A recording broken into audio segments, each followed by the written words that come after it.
नमस्कार, लोकमत भारत की खास पेशकश में आप सभी का स्वागत है। मैं आपके साथ मोनिका राठौड़।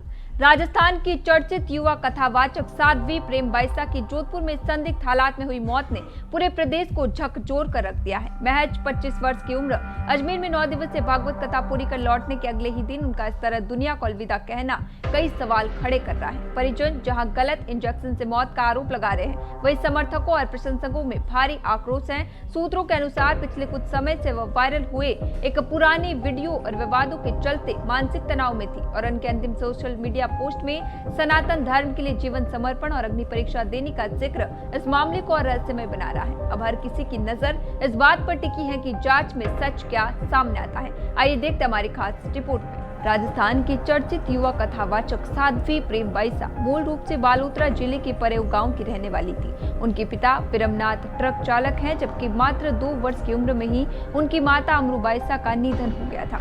बचपन से ही भक्ति और साधना की ओर झुकाव रखने वाली प्रेम बैसा को पिता जोधपुर के गुरु कृपा आश्रम ले गए, जहां संत राजा राम जी महाराज और संत कृपा राम जी महाराज के सानिध्य में उन्होंने कथा वाचन, भजन गायन और आध्यात्मिक शिक्षा प्राप्त की। महज 12 वर्ष की उम्र में उन्होंने धर्म का मार्ग चुन लिया और धीरे धीरे भागवत कथा व भजनों के जरिए प्रदेश भर में पहचान बनाई। लोकप्रियता बढ़ने के बाद उन्होंने जोधपुर के पाल रोड क्षेत्र में साधना कुटीर आश्रम स्थापित किया, जबकि पैतृक गांव परेव में शिव शक्ति धाम आश्रम का निर्माण करवाया, जहां नियमित धार्मिक आयोजन होते रहे।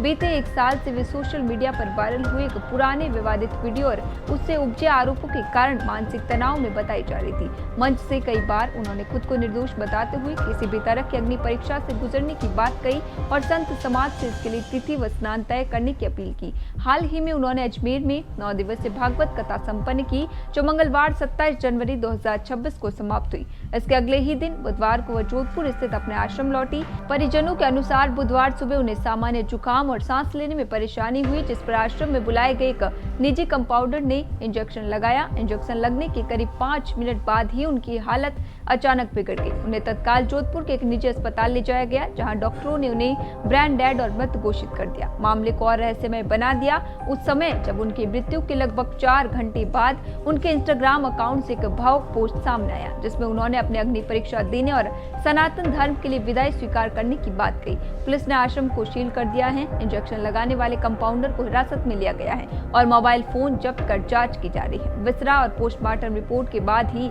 यह स्पष्ट हो सकेगा कि साध्वी प्रेम बैसा की मौत एक हादसा थी, आत्महत्या या किसी साजिश का नतीजा। अब साध्वी प्रेम बैसा की कथा केवल भागवत मंच तक सीमित नहीं रह गई है, बल्कि उनकी जिंदगी और मौत की ये रहस्यमय कहानी न्याय की उस चौखट पर खड़ी है जहां से सच सामने आना बाकी है और पूरा प्रदेश यही इंतजार कर रहा है कि आखिर इस अग्नि परीक्षा का असली अर्थ क्या था।